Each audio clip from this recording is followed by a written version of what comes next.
Hoje o Bem-Estar e Beleza leva para vocês as informações valiosas com a doutora fisioterapeuta Liege, aqui prestigiando o nosso programa. Tudo bem, Liege? Tudo bem.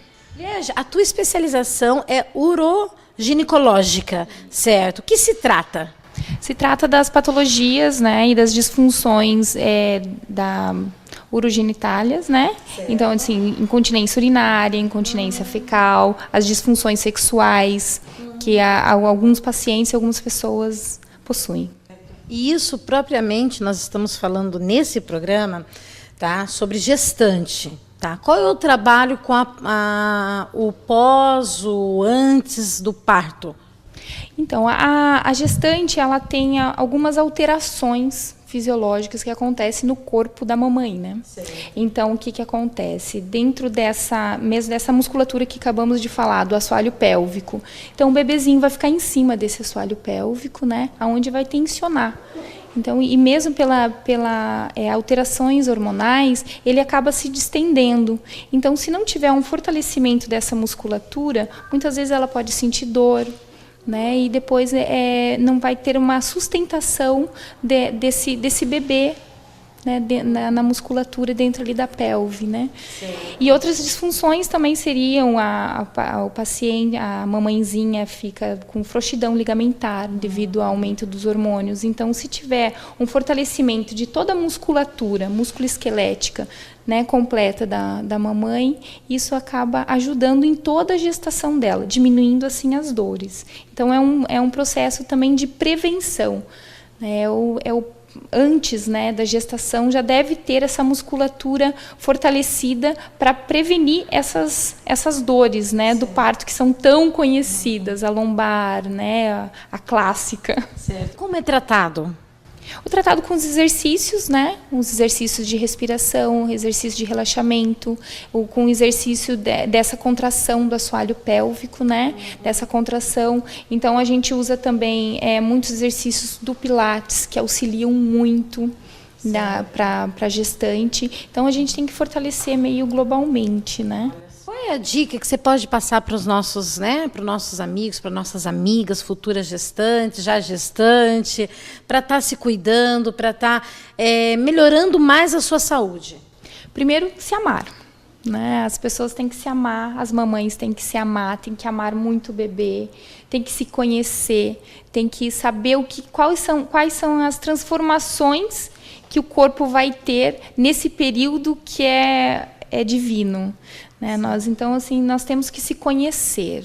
Eu acho que isso é o primordial. A gente se amando, a gente vai buscando informação, a gente vai querer o melhor para o nosso bebê, a gente vai querer o melhor para a gente. É o fundamental. Que querida, né? Sempre cuidando melhor, né? E o bem-estar levando essa seriedade com ótimos profissionais. Obrigada. Obrigada.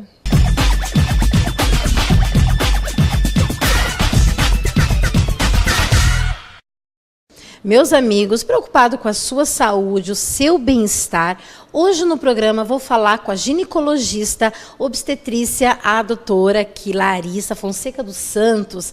Vai contar um pouco para nós de mito, verdade, né? Algumas dicas para as nossas gestantes. Tudo bem, doutora? Tudo tranquilo. Contigo? Tudo ótimo. Doutora, vamos falar em questão assim do mito. A gestante pode fazer sexo? Pode, com certeza, né? A grande questão da gestação é achar a posição correta para manter a relação sexual, que seja confortável tanto para a mulher quanto para o esposo, né? O sexo na gestação ele só é contraindicado quando tem algum risco de trabalho de parto antes do tempo, quando a paciente está com sangramento, quando a placenta está mais baixa.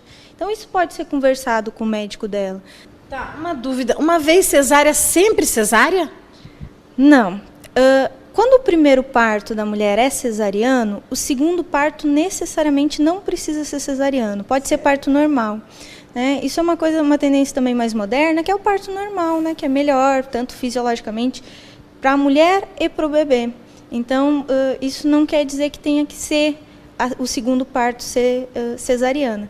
Mas se ela já tem 2 cesarianas, o terceiro parto obrigatoriamente é cesariano. Já é cesárea. Já, por causa do risco de quando das contrações do trabalho de parto, tem um risco maior de provocar uma ruptura uterina. E quando a gestante enjoa, é sinal assim que o nenê é cabeludo? Não, tem muita... antigamente se dizia também por causa da questão dos cabelos, que era cabeludo. Não, isso não tem a ver, não. Né? O cabelo depende da genética. Né? Aquela família, todo mundo nasceu cabeludo, o bebezinho provavelmente vai nascer cabeludinho também. Sim. Mas isso não dá mais azia. O que dá azia é a compressão do útero e por causa da liberação dos hormônios da gestação, fica mais lenta, a digestão da gestante ela é mais lenta. Então isso leva um pouquinho mais de azia. E assim, desejos da grávida, né? Aqueles desejos assim que deixam o esposo ou a família quase louca. O desejo também é muito psicológico, né? O que a gente fala é que o bebê dá sinais. Então, por exemplo, o bebê está precisando de carboidrato, energia. Então, a grávida vai lá, vai ter um desejo de sorvete. Né? Nesse calor, um sorvetinho, aí é bom. Ou está precisando de água, aí vai ter um desejo de melancia às 3 da manhã. Então, o desejo tem muito do psicológico, mas tem a mensagem que o feto envia para a mãe da questão da necessidade. Hoje em dia, a gente já consegue correlacionar isso. A questão da canja, né? A canjica, o arroz doce, tá? A produção do leite, mito ou verdade? Isso também é mito. O que acontece? Antigamente, as mulheres, elas ganhavam um bebê, logo em seguida já tinham que voltar para o serviço. Né? Tinha que voltar a cozinhar, tinha que voltar a trabalhar, tinha muitas vezes ir para o campo. Então, essa questão dessa alimentação mais pesada nessa fase é para isso, é para repor energia. O que forma leite? Uma dieta adequada e hidratação. A principal formador de leite é uma boa hidratação. Né? Então, não tem a ver tanto com essas comidas calóricas. E a questão da química, da beleza? Tá? Pintar o cabelo, usar tal maquiagem, perfume. Qual é a dica? Os perfumes na gestação eles estão liberados. A maquiagem, o que a gente recomenda, é maquiagem não oleosa para a gestação. Tem que lembrar que a gestação aumenta a produção hormonal.